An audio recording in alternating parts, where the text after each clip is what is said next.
отношений с клиентами, демонстрируя человечность бренда. Приветствуем на этой сцене Алекс Хантер.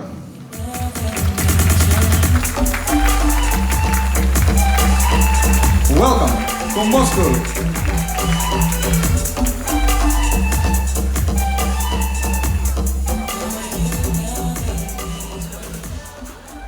How are we doing? I know that I'm the only thing standing between you and beer, so I'm gonna keep it nice and tight. Whoa, I got 20 minutes left on my time. Okay. There it is. This is a beautiful group of people. Usually I do this, it's just room after room of ugly, ugly people. So this is good. Well done. Good job, guys. It always helps to kiss the audience's ass a little bit before you start. My name is Alex. Thank you guys so much for having me. We're going to talk a little bit about customer experience and loyalty. This is my travel show if you ever get bored and like to travel. But what we're really going to talk about over the next few minutes is how we stand out, how we elevate ourselves above the competition in these increasingly crowded marketplaces. And I'm not going to stand here and say, first you must do this, and then you must do this, and then you must do this. That's too easy. And it also assumes that I know a lot about your business, which I obviously don't. What I am going to do is share some ideas, examples, philosophies, ways of thinking that I've seen companies adopt, that I've been a part of myself, or I've had happen to me as a customer that made me smile. But the lessons I want to share and the examples are going to be from huge companies that I know you've all heard of, and 1- and 2-person startups, really small companies that I know none of you have heard of. And that's okay. In fact, I would say that the lessons that we can learn from the small companies are even more valuable because they don't have any money, so they have to be creative. But all of us, every single one of us in this room has work to do. We have to work hard every day to let people know that we even exist. And that's not easy, it's hard work. Fundamentally, in the last 15 years, business has changed faster than it ever has in the sum of human history. And it is exhausting to try and keep up with that, because it changes so quickly. There's always something new on the horizon. Who here is in marketing? Is a marketer as their job? Okay, so am I. Everybody else, don't let us fool you. Marketing is the easiest job in the world. We get paid a lot of money to do the easiest job in the world. Or at least it was easy until about 15 years ago when we ruined it with the web and the internet. We had an easy job and we thought we were making it easier, but we ruined it. Why? Well, in the olden days, 15 years ago, the conversation was one way. It was a marketer shouting about their product, buying a billboard or a TV ad or a radio ad saying, buy my product, use my service, whatever. And as the consumer, there was no way for us to ask a question because we couldn't. There was no way for us to do that. You can't go on a social media platform and ask a question to a company before social media has been invented. You can't call a company before call centers have been invented. And because marketers are lazy, we very quickly took advantage of this to the point where it got ridiculous. These are all real ads from the 50s, 60s, and 70s that I'm going to show you. An ounce of prevention is worth a pound of cure. Basically what that says is, if you smoke cigarettes, you will get healthier. We don't even let cigarette companies advertise in a lot of places these days, let alone do anything like this. If they tried to lie to us like this now, we'd destroy them. We would tear them apart. You mean a woman can open it? That's a feature, apparently. So the next time you're rolling out your new product or service and you're putting together your ads, it's cheaper, it's faster than the competition, it's easier to use, and women can use it. Try that. and watch what happens. You'll be unemployed. For my technical people in the room, you mean this is a computer? How did we ever think that was a good thing to do? I have this next one framed in my office because I think it shows how far we've come as marketers and as human beings. Blow in her face and she'll follow you anywhere. Ladies? Is that true? I've been doing it wrong. Apparently. They are no longer in business. Now listen, there is a demographic or a group of people, perhaps you're one of them, that traditional marketing doesn't really work on. We know what's happening. We know they're trying to get us to buy something, and the messages just bounce right off of us. Marketers today, we like to think that we've solved this problem. We say, okay, well, we'll just put the message in the hands of an influencer, and they will pass our message on to these people that we want to reach. Well, they solved this problem 50, 60, 70 years ago. So if you don't believe a brand, then you will perhaps believe legendary American comedian Bob Hope in one of the creepiest pictures I've ever seen. And if Bob says smoke Chesterfield cigarettes, you're going to smoke Chesterfield cigarettes. Now, you all know, because you're smart people, that Bob has been paid to do that. He may not necessarily like that product, but they threw enough money at him for him to ignore that fact and do this ad. So if you don't believe Bob, then you will believe your doctor. And if your doctor tells little Timmy there to smoke Camel cigarettes, little Timmy will grow up smoking Camel cigarettes. No one knows if that's funny. It's very funny. Timmy's been dead for a long time. It's fine. Now, the reason why we can laugh at these is because we have moved so far away from this type of relationship between user or customer and company that it seems completely insane that that's how we used to do things. What we're saying is that customers no longer tolerate being abused by companies. We are not accepting being abused or being leveraged for profit. We have the power now in the relationship as consumers. This is a good thing. But what actually happened? Let's look at some theory, and then I promise we'll go back to the silly pictures. So, you've all seen this, or something like this. This is how we mapped consumer journeys basically through all of business history. We would have lots of brands when we needed to buy something, and we would slowly remove them, and then buy the product that was the least crap, essentially. Which is an awful way of looking at it, but it's true. So we marketed accordingly. We had the right message at the right place at the right time. So we would use huge billboards, advertising campaigns to let the world know that we even exist. We would do side-by-side product comparisons in industry magazines to make ourselves look better than the competition. And then price-based promotion, buy one, get one free, 10% off, to nudge people over the line to buy when they were hesitating. Here's the problem with that model. The relationship, and we'll spend a lot of time talking about that word, in that model was only built on when I used it, the product, and when it broke. So for example, the relationship I have with my lawnmower, if that's not a little bit weird, is when I'm using it, and when it breaks and I need to take it back to the shop or to the manufacturer to be replaced or repaired. Not many opportunities to build something lasting, a relationship. And one of them is already because the product is broken and I'm pissed off at you already. Not a healthy way of doing it. So, that model is dead, or at least I am trying hard to kill it.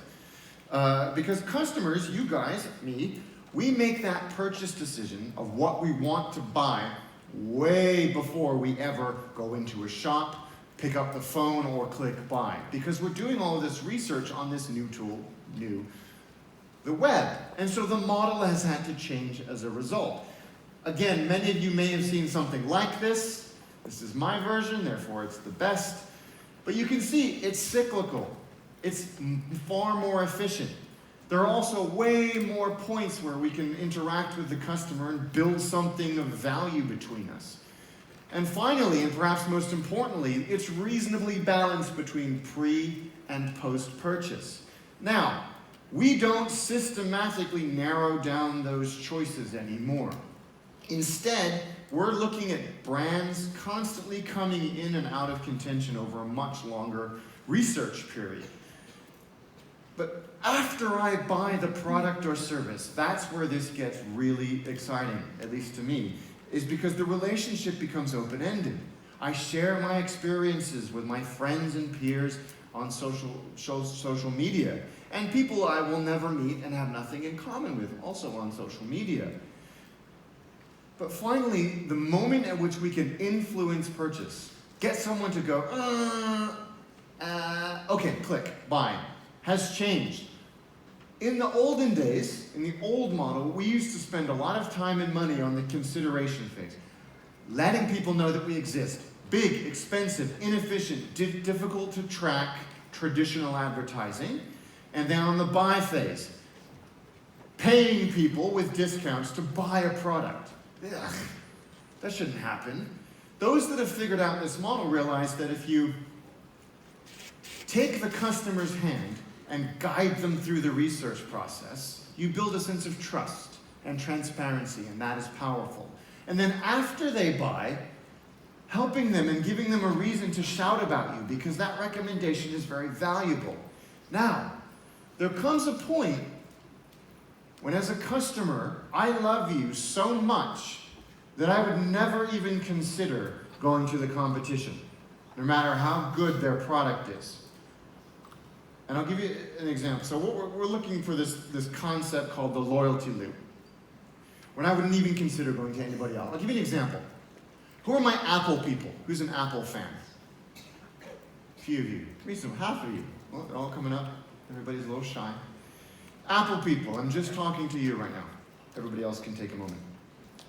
Apple people, when your iPad or iPhone has broken finally, and you stopped crying, and you've buried it in the back garden, are you going to go to all of the other providers of electronic devices and go, okay, that one's got $256, that one's $128, but it's a lot cheaper. That one, of course you're not. You're going to go to the nearest Apple store, drop a hell of a lot of money on a new device, walk out and go, wait, what the hell just happened? How did they do that? We are so loyal, for better or worse, to Apple, that we will tolerate an occasional crappy product from them. Like this. And here I am, on stage, showing you that I'm wearing it, like an idiot. But they have optimized every single point of this model on top of almost perfect product execution. So that is really what it takes to build that level of relationship between consumer and brand. All right, enough of the boring charts. The myth that we're busting, the truth that we're trying to reveal here, is that in 2018 and beyond, you cannot just put a product out or a service out and say, there, it's done. Come to it and stay with it and keep giving me your money. It doesn't work like that anymore. There are so many other necessary ingredients to build something long-lasting with a customer. And the first one is a sense of emotion. Don't worry, I'm not a hippie. There's some science here. I've spent most of my career studying loyalty. I'm obsessed by it. I'm fascinated by it.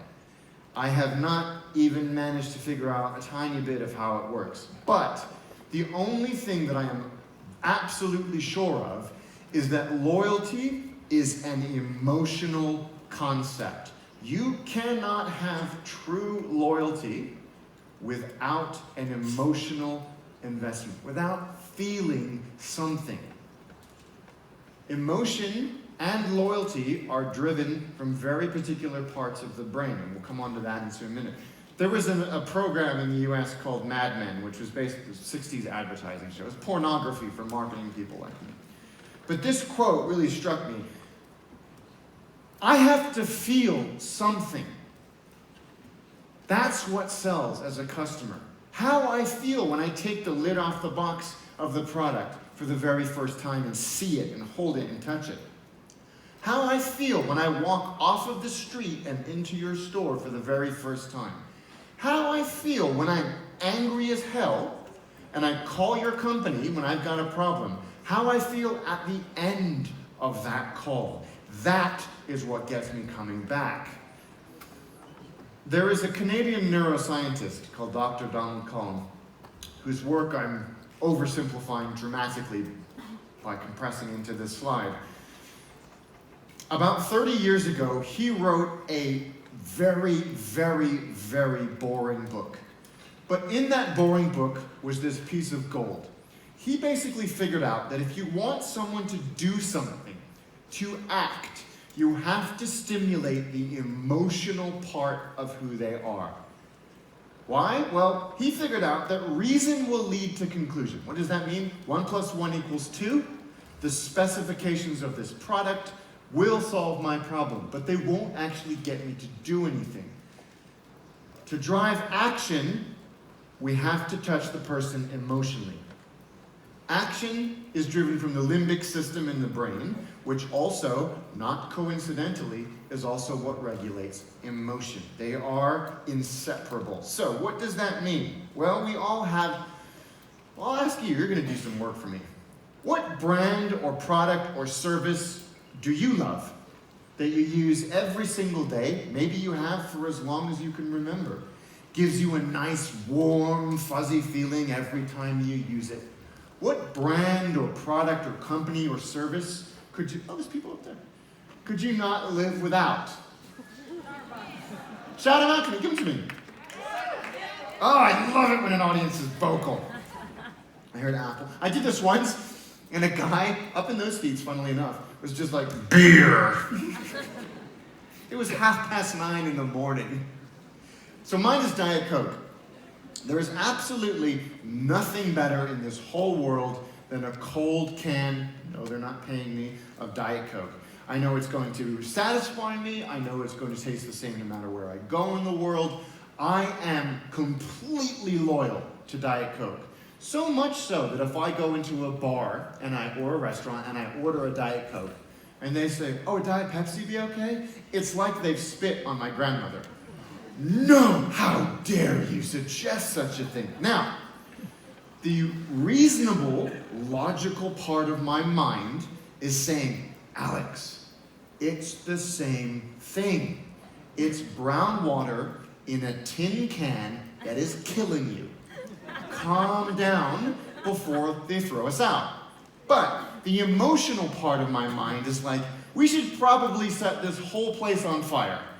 Right? Now, if I can have such a passionate response to something as stupid as brown water in a can, there is no product on earth that can't create that connection with somebody somewhere. And that is what we're trying to do. Translators, I'm sorry for talking so fast. And a great and easy way to get to this emotional sense is to create a sense of individuality. We have forgotten how to do this.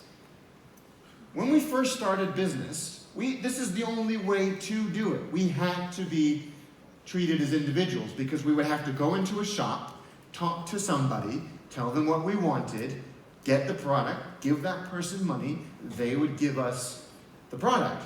There was no other way to do it. That's how you had to do it.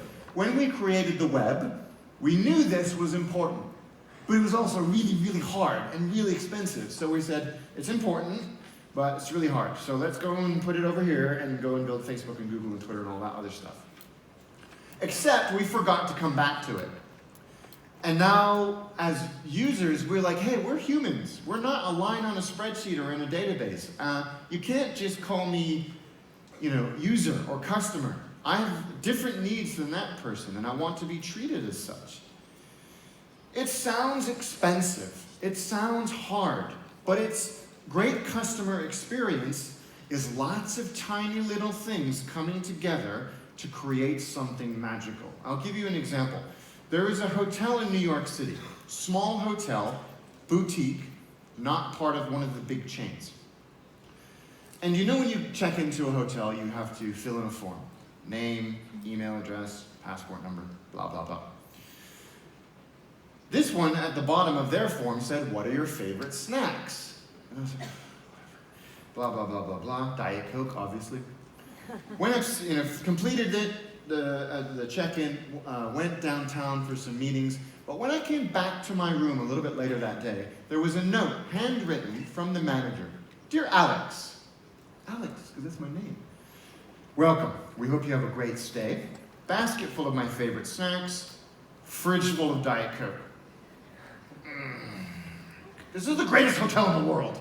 Now, that's a cheap psychological trick pioneered by the Mandarin Oriental Group decades ago by placing something familiar in a hotel room of a guest that makes them feel suddenly not so far from home. It's a reminder of something familiar and comfortable. They relax, they're happy, and all of the positive brand love goes back to the Mandarin Oriental Group. That's not what they did right. Here's what they did right. Every time I go back to that hotel, 6 weeks, 6 months, 2 years later, they have machines now to check in. I don't have to talk to anybody. It's wonderful. Press the buttons, get my key, go up to my room. When I get there, there is another note. Dear Alex, welcome back. Context. Basket full of snacks, fridge full of Diet Coke. It sounds so small, but it is completely changing the way that they view me. I am no longer a transaction, but I have a relationship with them that grows and grows and grows over time as I continue to go back to that hotel. Shifting the way that they think about me sounds so simple, but we haven't done it. We're not good at it. Not doing this is the equivalent of me coming down here. Everybody's freaking out now. And coming over and going, hey, I'm Alex. Look at it. Oh, there it's. And then going over and talking to somebody else for 30 seconds and coming back and going, hey, I'm Alex. And you're like, dude, we just met. And you're kind of a dick for not remembering that. I'm interested to hear how dick translates. We would never, ever do that to another human being. Forget that we just met and forget that we know things about them already. Why on earth would we do it to our customers? And the great thing is, if we start to think about it in these terms as a relationship, all of this wonderful data about the relationship that we were ordinarily throwing away allows us to build up a much better picture of our relationship and also allows us to unlock these wonderful moments of delight and happiness for our customers. I'll give you an example. I have a gold card on Virgin Atlantic. Not because I used to work for their parent company, but because I travel way too much. And I usually travel in the cheap seats of the airplane, not in the pointy end of the airplane. So I earned that thing the hard way. Has anybody flown on Virgin Atlantic? Maybe one or two of you. So the inside of a Virgin Atlantic airplane, Emirates, Cathay Pacific, Singapore Airlines, those guys, Virgin Atlantic, it's just not. They don't have any money, they're tiny. They cannot compete with those guys in terms of physical product. But where they can compete is on finding ways to delight valuable customers. So when I'm in my seat, in economy, seat 72B, right, middle seat, next to the screaming kids, 3 screaming kids in my case. That's why I look so tired. Somebody, one of the flight attendants, will come all the way back to the back of the airplane and say, hey Alex, it's good to see you again, and hand me a glass of champagne. I don't even like champagne, but I am gonna drink that shit because I know exactly what had to happen for that little tiny moment to take place. There is when you board, sometimes you see the really long piece of paper that's printed out on a printer that was made in 1973.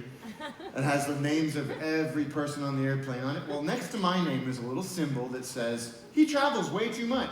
He gives us a lot of money. What Virgin do, at a cultural level, at a DNA level, is they allow and encourage and even fund their frontline staff to find ways to make people feel valued. So they give me 50 cents worth of pretty bad sparkling wine in my economy seat, but I feel like $1 million. I'm sitting there drinking it like a rock star, and everyone's looking at me like, oh, is he famous? No, I'm just valued. And that's, what did it cost them? 50 cents worth of pretty bad coffee. And of course, never forgetting that, this isn't just making people feel good. There's business to be done here. And you'll see these metrics spike, or metrics like this spike when you start to think of things in terms of relationship. This is one of my favorite words in the English language. And as marketers, we've ruined it. We've overused it, we've abused it. It doesn't mean anything anymore, but it's powerful. It's what we say when we don't know what to say because something truly amazing has happened. It just comes out of us. Wow. And I am trying to bring it back. Does everybody know what this is? This is the Nest thermostat. When Tony Fadell, who created the iPod and co-created the iPhone, left Apple with his literally billions of dollars, he could have gone into any industry he wanted. But he said, no, I'm going to go into heating and air conditioning, because that sounds fun. No one has ever said that. Now, the cynic in me says they could have taken the thermostat boxes we all have in our homes, the white, you control the temperature, and made them available in 5 wonderful colors. And we would have gone, oh, they've turned this into Apple thermostats. I'm going to pay $100 more than the white one because I'm an idiot.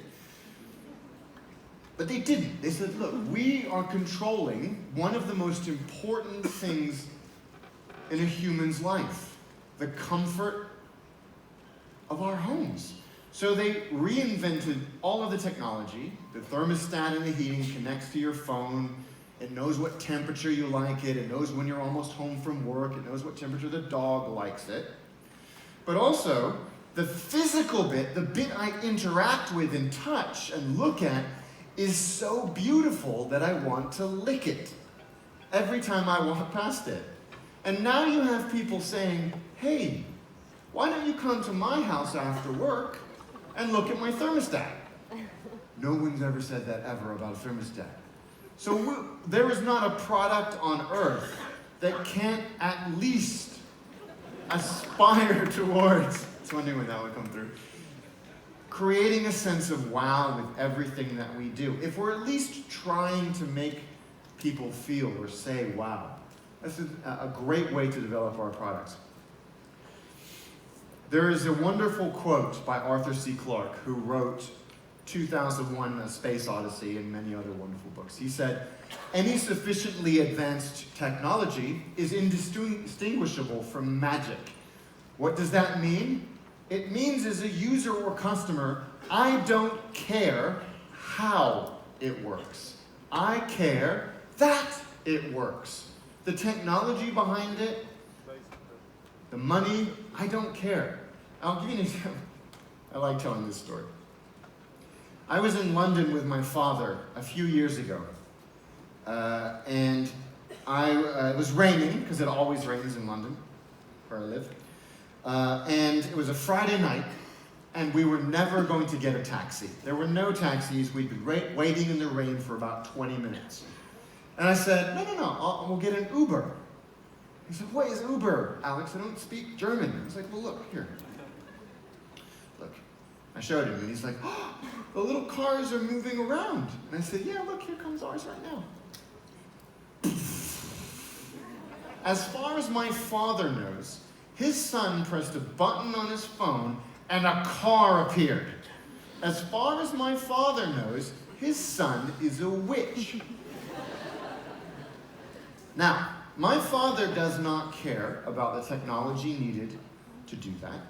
He does not care about the political battles in every city. He doesn't care about the fights that happen between taxi drivers and Uber in just about every city in the world.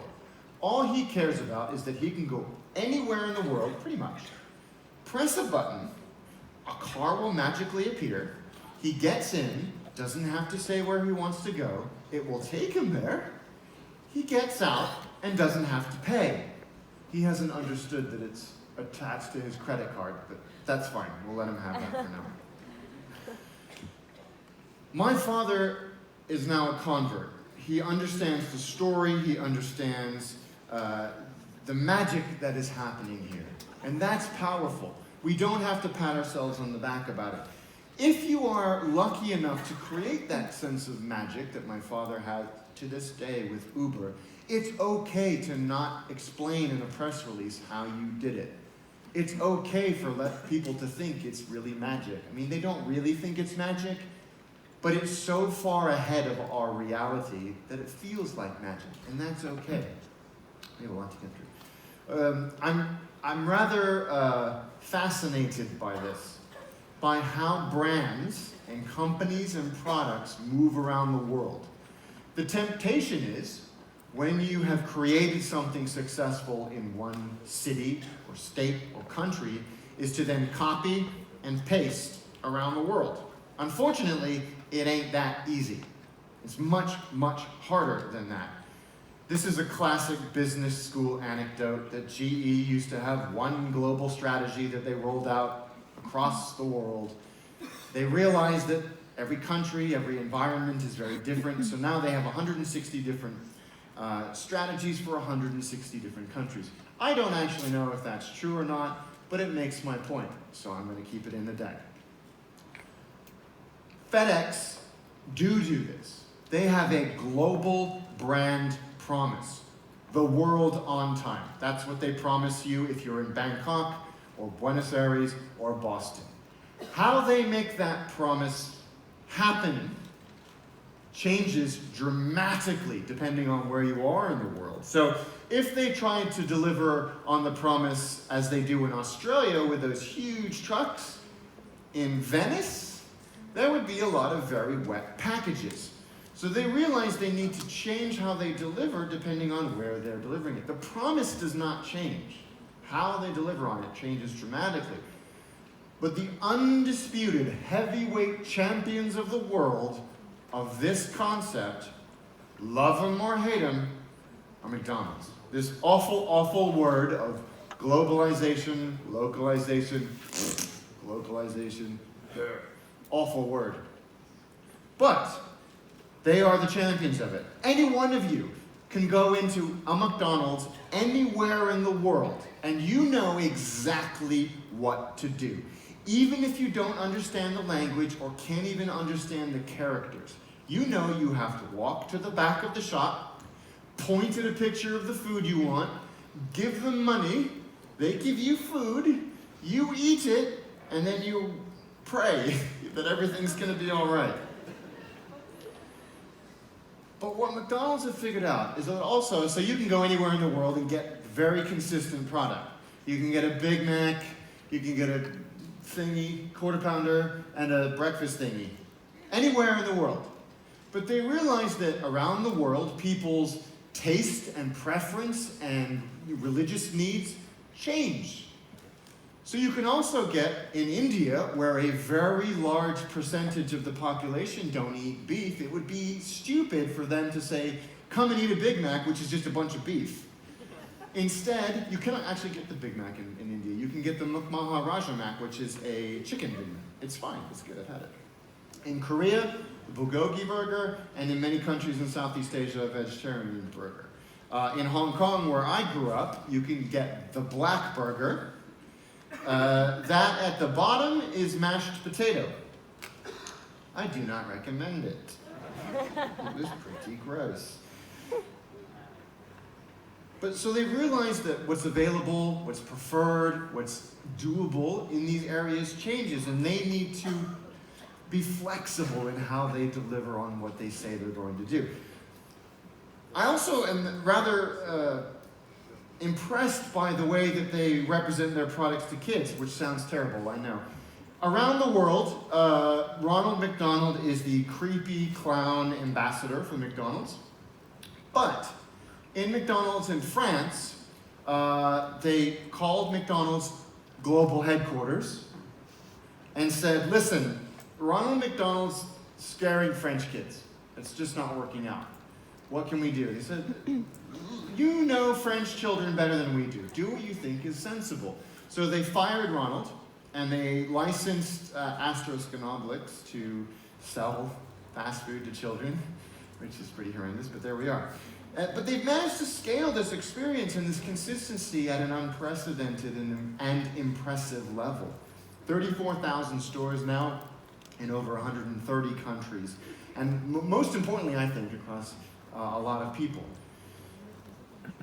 So I was part of the team that founded Virgin America, which was an airline. I joined the team when we had no airplanes, we had no license to fly, it was just an idea. We didn't have any money either. And I was there when we were developing the mission of Virgin America, which was to create an airline people love. How many of you have flown on an American airline? Few of you. Okay, for those of you that haven't flown on an American airline, in the 2000s, it was like slamming your hand in a door over and over again. Even now, they'll punch you in the face. It was terrible. So we could have thought, when we were developing the experience or the product, we can beat the incumbent crap product with this, which was a shiny Virgin America airplane, had all these wonderful technical marvels, Wi-Fi, mood lighting, all of that stuff, that no one had, in America at least. But we quickly realized that, and so that was what you had. That was what we were up against. Very, very easy to beat with the shiny inside of of our airplanes. But we realized very quickly that this wasn't the product in its entirety. This was a part of it. So we had to force ourselves to imagine that the inside of the airplane was empty. We had to build an experience, a website, check-in, everything else, that was as good as the inside of the airplane. By the way, you can put a human body in an overhead bin. Don't let anybody tell you you can't. This forced us to think very differently. We took the step, and this is, still to this day, very unusual, of identifying every single point at which a consumer could interact with us. And made sure that at the very least, they would get a sense of how we were different. By the words we used, by the words we did not use, by the images we used, by the tone of voice, that type of thing. So no matter how you came to us, you at least got a sense of what we were, what we stood for, and what we were trying to achieve. Now, a lot of these are people, things. You can build a screen or a check-in desk or the inside of an airplane exactly how you want it. You can't do that with people. It's hard. So we made sure that everybody who came to the company, from the CEO down, understood what we were trying to achieve with a one-day brand workshop. Everybody went through it, so you would get a sense of why we were different. You felt like you belonged to a part of a team. This is the subject I want to end on, because I think we're getting a little short on time. This subject has caught a lot of companies off guard, especially big companies. 15 years ago, 10 years ago, there was a very sharp line between online and offline. Online was the IT guys in the basement that no one was allowed to talk to. Offline was everything else. Those days are over. The line isn't blurred, it doesn't exist. And the consumer, the customer, has made that change happen. Because we all have these devices on us 24 hours a day. We demand that companies are available to us 24 hours a day. Not only that, as a consumer, I demand that you are available to me on whatever platform I want. And just to make it a little harder, I want to be able to switch up the platform halfway through the conversation. So, I'm going to start the conversation on Twitter, for example, and then I'm going to call up your call center. And if you ask me for information I've already given you on Twitter, you're going to be in a lot of pain. I want to start an order on the web, and then I want to finish it in the store. And then again, don't ask me for additional information. It's caused a lot of people a lot of trouble. But it can actually be a differentiator. It can be how you stand out above the crowd. I like telling this story because I think it shows that this doesn't need to be a complicated thing. There is a company in the UK, which I know none of you have heard of, and that's fine. They are subscription coffee, so every 2 weeks I get coffee in the mail, which is great.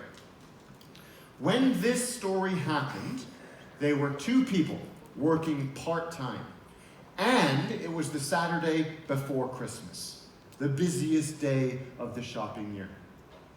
I was at my grandmother's house in England, and I was very, very hungover. I'm okay with admitting it. I didn't really want to do or move anything, so I was just sitting there, flicking through Twitter. I didn't want to move, I didn't even want to blink. It hurt too much. But this ad came up. Sponsored ad. I didn't follow them on Twitter. This is an ad. It says, proper coffee, hand roasted, blah, blah, blah, blah, blah.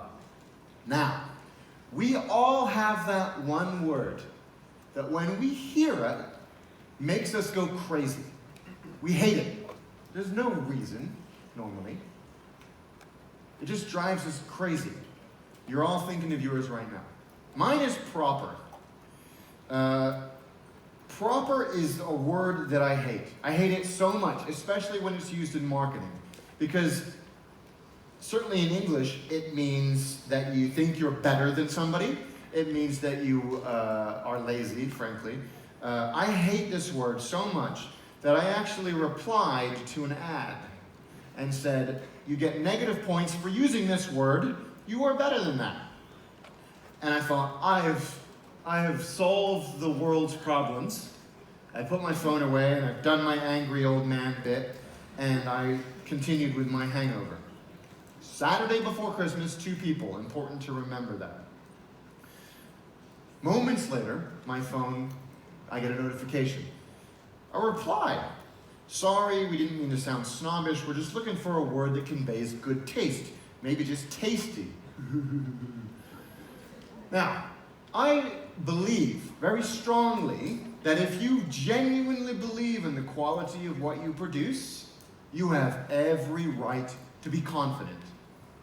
Confidence in a brand, just like confidence in a person, is extremely attractive. I said that to them. I replied and I said, I think you could legitimately refer to yourselves as great. Great. Keep doing what you're doing. And they replied very quickly and said thank you. And I thought, wow, this is a great case study. I can't wait to come on stage and share this. A company that was replying to somebody on a really busy day, replying to somebody who was clearly a psychopath. A big company would have just gone, he's crazy, block, and I never would have heard from them again. But these guys got it. That wasn't the end of the story. This was on the Saturday. On the Monday, again, right before Christmas, we're in our office, about 3 o'clock in the afternoon, wrapping up for Christmas, and there was a knock at the door, and it was the postman. And he handed us a recycled cardboard box, and in that cardboard box was a whole load of packed coffee, and a handwritten Christmas card that says, Dear Alex, we hope you and your loved ones enjoy this over the festive period. Great coffee, sent fresh, love Pat. And I was like, you gotta be kidding me. So, not only had they figured out who I was, that I wasn't dangerous, where I worked, taking the time to box up a bunch of their coffee, write a handwritten note that referenced and referred to an online conversation, and send it to us. But here's the thing. We were already customers. They weren't trying to send us a free sample in a cute way. They were just treating me as a human being, as a friend. They were making a fool of me because I deserved it to be made a fool of. Even now, years later, I will get random boxes of coffee in the mail with notes written from the pack team saying, "Hey Alex, more great coffee, you idiot." And that's fine because I totally walked into that. They're treating me as a human being. Now, so often when I finish these talks, the questions I get are, super duper, great Alex, but what's next? What's the next big thing? What's the next Snapchat? What is Snapchat? Here's the thing. You are all in this room because you are doing great things already. Keep doing them. Remember that behind every click and every call that you get is a human being just like you, and they want to be treated like one. If you do that, and you build these wonderful things that you're already building, great things will continue to happen. Guys, thank you so much for your time. I really appreciate it.